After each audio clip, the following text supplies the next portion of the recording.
इतिहास रचला याने, काही खास दिलं हो याने. इतिहास रचला याने, काही खास दिलं हो याने. मर्यादा नाही वचने रे, विश्वास जपला याने.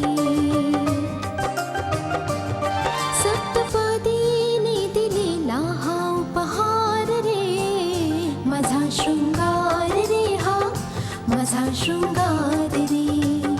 माझा शृंगार रे हा, माझा शृंगार रे.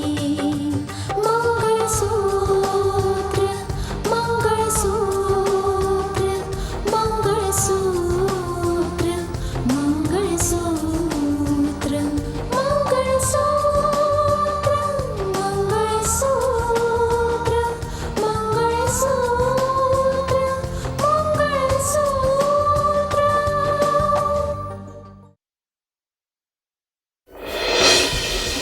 जज साहेब, जेवढे धक्के रितिकाने सहन केले तेवढे देवाने शत्रूलाही देऊ नयेत. रितिकाला सस्पेंड केलं गेलं. डॉक्टरांना कमीत कमी ही आशा वाटते की गौरवच्या शरीरामध्ये लवकरच हालचाल होईल आणि कदाचित तो शुद्धीवर येईल.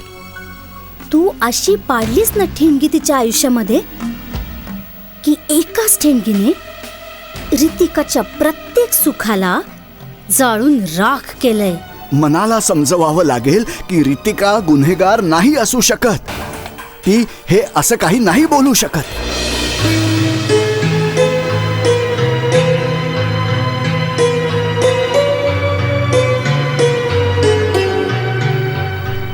अगं साक्षी, कोणाची वाट बघतेस तू? दिव्याची वाट बघतेय, तीच येते. चांगली गोष्ट आहे, पण दिव्याला सांग की जे व्हायचं होतं ते होऊन गेलं. आता तिने स्वतःला आणि तिच्या घरच्यांना सांभाळायला हवं. हो राहुल, मी हेच सांगणार होते तिला. हाय साक्षी. हाय राहुल. कसा आहे राहुल? तू तर याला खूप वर्षांपूर्वी भेटली होतीस ना? खरं तर दिव्या, मी एकदम सरप्राईज आहे. तू पूर्णपणे बदलून गेलीयस. बस बस, मेवणी समजून जास्त कौतुक करण्याची गरज नाहीये. अगं अच्छा बाबा, तुम्ही दोघी गप्पा मारा, मी येतो. ठीक आहे? ठीक आहे.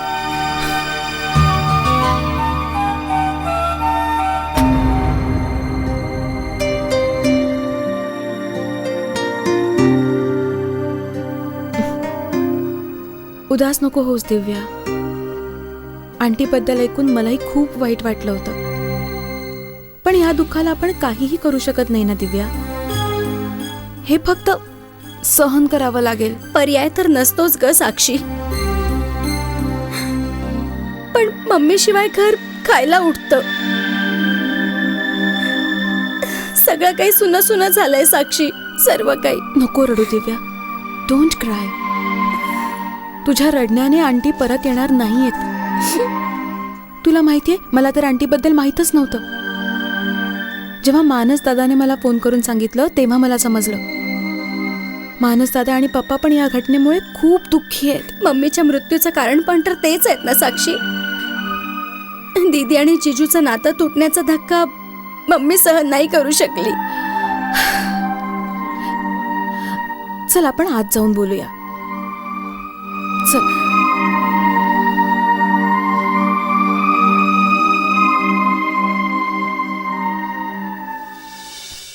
दिव्या, मला माहितीये की तुझ्या घरचेही मानस दादा आणि पप्पांना जबाबदार मानतात. मी पप्पांशी ह्या बाबतीत बोलले होते. त्यांनी मला सांगितलं की त्यांना या गोष्टीबद्दल अजिबात अंदाजच नव्हता की आंटींना एवढा मोठा धक्का बसेल आणि हे त्यांच्या जीवावरच बेतेल. अचानकपणे मानस जिजूंनी दीदीवर एवढा मोठा आरोप लावला आणि जेव्हा तू मला सांगितलंस की यात त्यांची कोणतीच चूक नाहीये, तेव्हा मी त्यावर विश्वास ठेवला. पण जरा तू मला पूर्ण बाब सांगशील की अखेर दीदीने अशी कोणती चूक केलीये? दिव्या, कदाचित तुला हे माहित नाहीये, पण मानस दादाने वहिनीला आधीपासूनच सांगून ठेवलं होतं की जर तिच्या मनामध्ये राकेशसाठी जराही फिलिंग्स असतील तर ती पूर्णपणे राकेशची होऊन राहू शकते. पण वहिनीनेच त्याला विश्वास दिला की तिच्या मनामध्ये मानस दादाशिवाय दुसरं कोणीही नाहीये. हो, मग वहिनीला राकेशला जाऊन भेटायची काय गरज होती? मानस दादाला आधीही कोणाचा तरी फोन आला होता की वहिनी आणि राकेश भेटत असतात. एकदा परत मानस दादाला कोणीतरी फोन केला. त्यावेळी मानस दादाने जाऊन बघितलंही. त्याने स्वतः पाहिलं की एका रेस्टॉरंट मधून आधी राकेश बाहेर आला आणि त्याच्या मग वहिनी बाहेर आली. एकदा पुन्हा मानस दादाला फोन आला.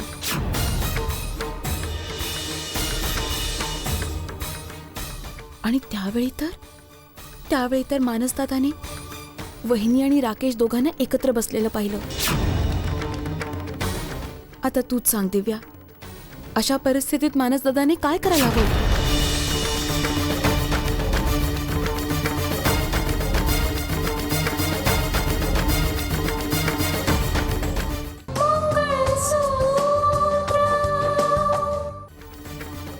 काय झालं दिव्या? कसला विचार करतेस तू? एक गोष्ट सांगू साक्षी? बोल ना. मला असं वाटतं की त्या दोघांमध्ये कोणीतरी दरी निर्माण करण्याचा प्रयत्न करतंय. आणि आता मला असं वाटतंय की आपण दीदीच्या माथी सगळा आरोप लावून चूक केलीये. ह्यामध्ये दीदीची कोणतीच चूक नाहीये. काय? हे काय बोलतेस तू? हो साक्षी, तुझ्या दादाला फक्त इतकाच संशय आहे ना की दीदी राकेशला भेटते. खरं तर दीदी आणि पप्पांना तर ह्या गोष्टीचा संशय आहे की तो राकेश आहे सुद्धा की नाही. म्हणजे? हो, आणि जर तो राकेश नाहीच आहे तर दीदीच्या मनात त्याच्याबद्दल आपुलकी असण्याचा प्रश्नच नाहीये. आणि दीदीला स्वतःला ही गोष्ट जाणून घ्यायची की तो नक्की राकेश आहे की नाही. आणि म्हणूनच तिने घरामध्ये आम्हा सर्वांसमोर सांगितलं होतं की ती एकदा राकेशला भेटून सगळं स्पष्ट करणार आहे. ऍक्च्युली तीच आहे जी या सगळ्या गोष्टींचा अगदी सहजपणे पत्ता लावू शकते की तो राकेश आहे की नाही. जर ती वारंवार राकेशला भेटते तर राकेशचं सत्य जाणून घेण्यासाठी ती एकदा राकेशला भेटण्याबद्दल का बोलेल? आणि सत्य हे आहे की राकेशला भेटल्यानंतर दीदीने पप्पांना हे सांगितलंय की तो खरा राकेश नाहीये, तो कोणी बहुरूपी आहे. राकेशचा तोतया आहे तो. आणि हे सर्व तेव्हा झालं साक्षी, ज्या दिवशी तुमचं घर सोडून दीदीला आमच्या घरी यावं लागलं. काय?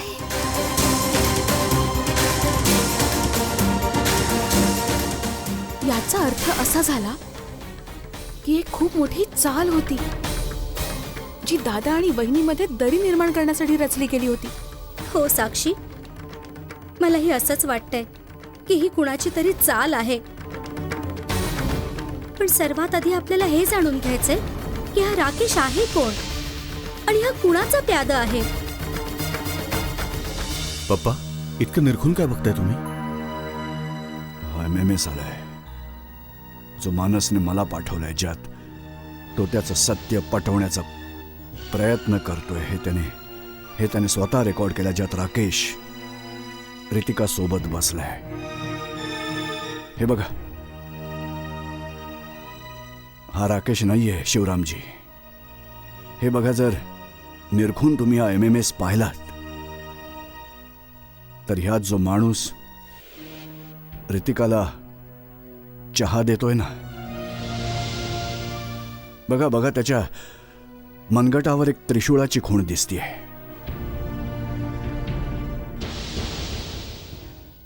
ही खूण मी आधी पाहिली आहे शिवरामजी.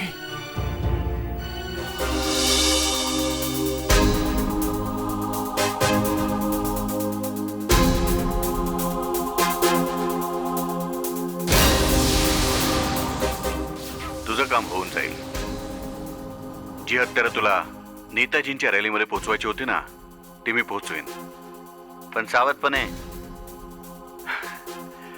एक ATS ऑफिसर आहे, हे काम तर मी आरामात करू शकतो.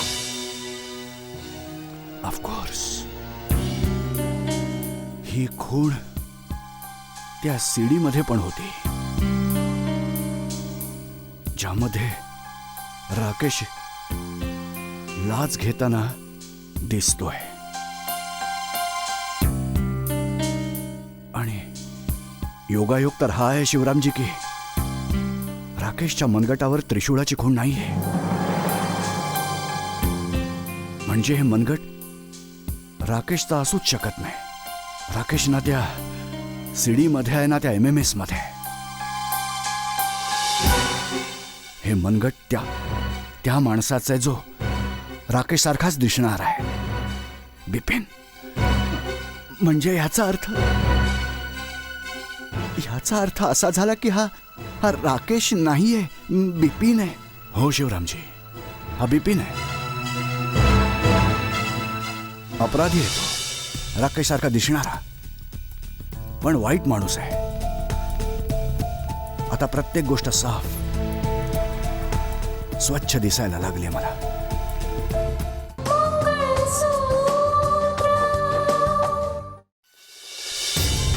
तू काळजी नको करूस दिव्या.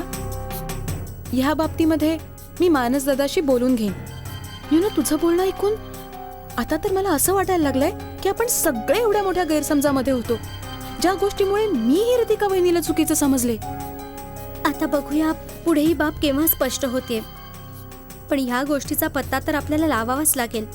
तुझ्या बोलण्यामुळे मीही दीदीला चुकीचं समजले. एक छोटासा गैरसमज जीवनाला कशा प्रकारे थांबवून ठेवतो. ह्यावेळी ही गोष्ट मला खूप व्यवस्थित समजते. कशी आहेस बाळा? नमस्कार अंकल. सुखीरा बाळा. पप्पा ही हो माहितीये बाळा, ही तुझी मैत्रीण दिव्या आहे ना. हो पप्पा. मी निघते. हो अगं कुठे जातेस बाळा? अंकल मला खूप वेळ झाला इथे येऊन. हो पप्पा, आणि घरी सगळे वाट बघत असतील ना तिची. अगं बाळा, आपली साक्षी आई होणार आहे.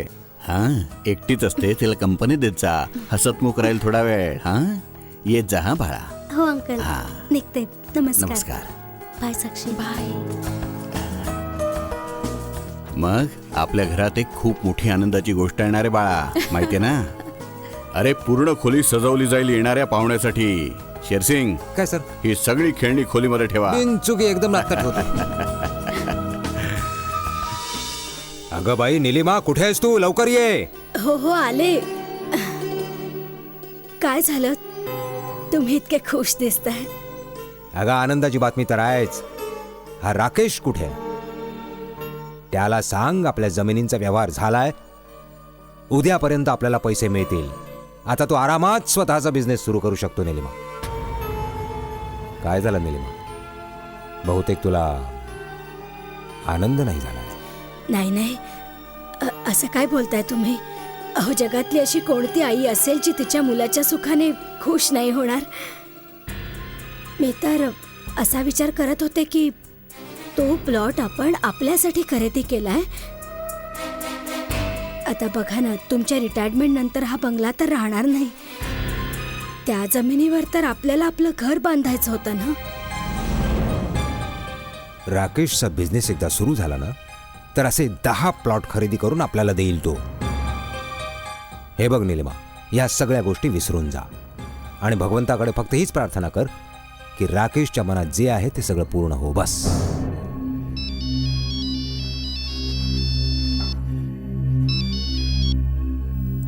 हॅलो राजेश्वरजी, आदित्य प्रताप बोलतोय. बोला, तुम्ही कशासाठी फोन केला? जे मी तुम्हाला आता सांगणार आहे ते अगदी लक्षपूर्वक आहे का? विचार करून हैराण झालोय की अजून किती वेळा ठेच लागणार आहे तुम्हाला.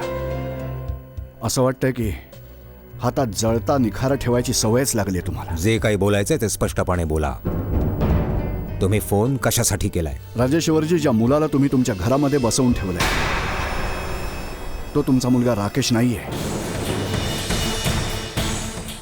राजेश्वरजी, मी तर त्याला नाही ओळखू शकतो, पण आश्चर्याची गोष्ट ही आहे की तो तुमच्या घरामध्ये राहतो, तुमच्या सोबत राहतो, तरीही तुम्ही त्याला नाही ओळखू शकला. तो राकेश नाही, त्याच्यासारखाच दिसणारा बहुरूपी आहे, एक अपराधी आहे. हे तुम्ही काय बोलताय? हे चूक आहे. तो आमचा मुलगा आहे, राकेश आहे. चूक झाली आहे तुमच्याकडून, गैरसमज आहे तुमचा. अहो, आई वडील तर आपल्या पाल्याला जीवनाच्या अंधारातही ओळखतात, तुम्ही कसं काय नाही ओळखलत राजेश्वरची? हे बघा, माझ्या बोलण्यावर विश्वास ठेवा. तो तुमचा मुलगा नाहीये, ते एक प्याद आहे, बुद्धिबळातल्या एका अशा चालीचं प्याद आहे जे सुंदरलाल खेळलाय. काय पुरावा आहे तुमच्याकडे की तो आमचा मुलगा राकेश नाहीये? पुरावा आहे, आणि एक असा पुरावा आहे जो बघून तुम्ही स्वतः सुद्धा अमान्य नाही करणार. आणि त्यासाठी मला जास्त काही करण्याची अजिबात गरज नाही. केवळ 2 व्हिडिओ कॅसेट्स मी तुमच्याकडे पाठवतोय, त्या तुम्ही बघून घ्या. सत्य आपोआपच तुमच्या समोर उघड होईल.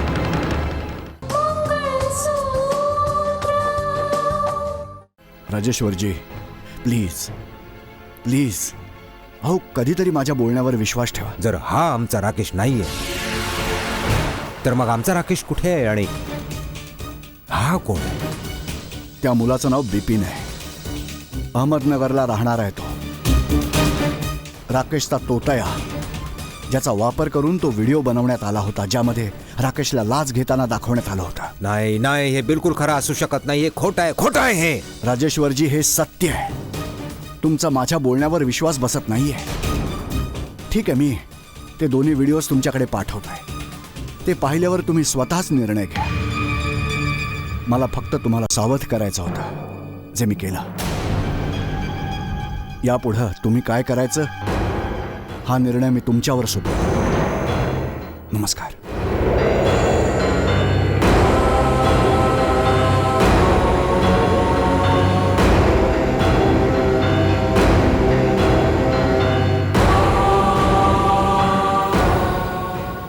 कोणाचा फोन होता? जस्टिस आदित्य प्रतापांचा फोन. ते असा दावा करतायत की हा राकेश आपला मुलगा नाहीये.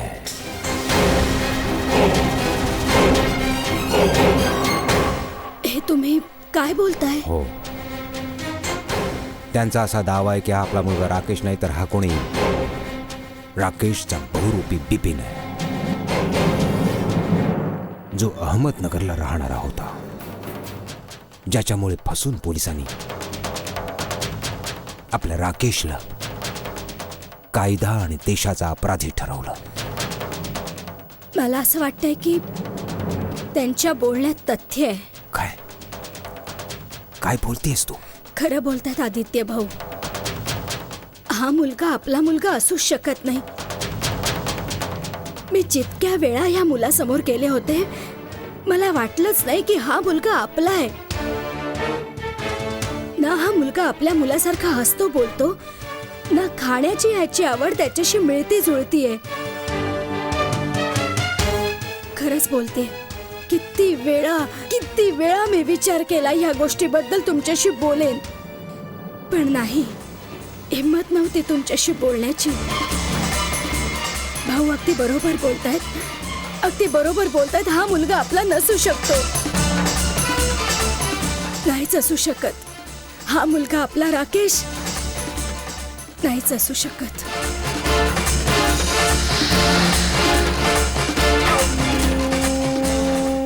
घ्या, हे प्रकरण सुद्धा उघडकीस आलं. आता या घरातून अजून काही हाती लागणार नाही. जर मी इथे राहिलो ना तर मला एकच गोष्ट मिळेल, आणि ती म्हणजे जेल. नाही, आता मला इथून जायला हवं. आता पितळ उघडं पडलंय. आता काय नाही होऊ शकत. इथे एक क्षणही थांबणं माझ्यासाठी धोकादायक आहे. तू हे काय बोलतोयस बिपिन? अरे तेच बोलतोय जे सत्य आहे. आता हातामध्ये काही येण्याची शक्यता नाहीये. जर काही येण्याची शक्यता असेल तर फक्त हातात बेड्या पडू शकतात, बेड्या. आणि जर मी जास्त वेळ अजून तिथे राहिलो ना तर ते लोक मला आयुष्यभरासाठी जेलमध्ये टाकतील. पण तू तर म्हणत होतास की SDM साहेब तुला 2.5 करोड रुपये देणार होते. अरे ते तर देण्यासाठी तयार झाले होते. अहो, त्यांनी त्यांच्या जमिनीचा सुद्धा व्यवहार केला होता. पण ऐनवेळी त्या आदित्य प्रतापचा फोन आला आणि त्यांनी सगळं भांडं फोडलं. सांगून टाकलं की मी राकेश नाही तर मी त्याचा बहुरूपी आहे. अहमदनगरचा राहणारा बिपिन आहे मी. पण त्यांना ह्या गोष्टीचा पत्ता कुठून लागला? अरे त्यांना कुठूनही पत्ता लागला असेल. भांड तर फुटलंच ना. आणि त्या निलिमाचा तर माझ्यावर पहिल्यापासून संशय होता की माझी कोणती सवय राकेशशी बिलकुल जुळत नाहीये.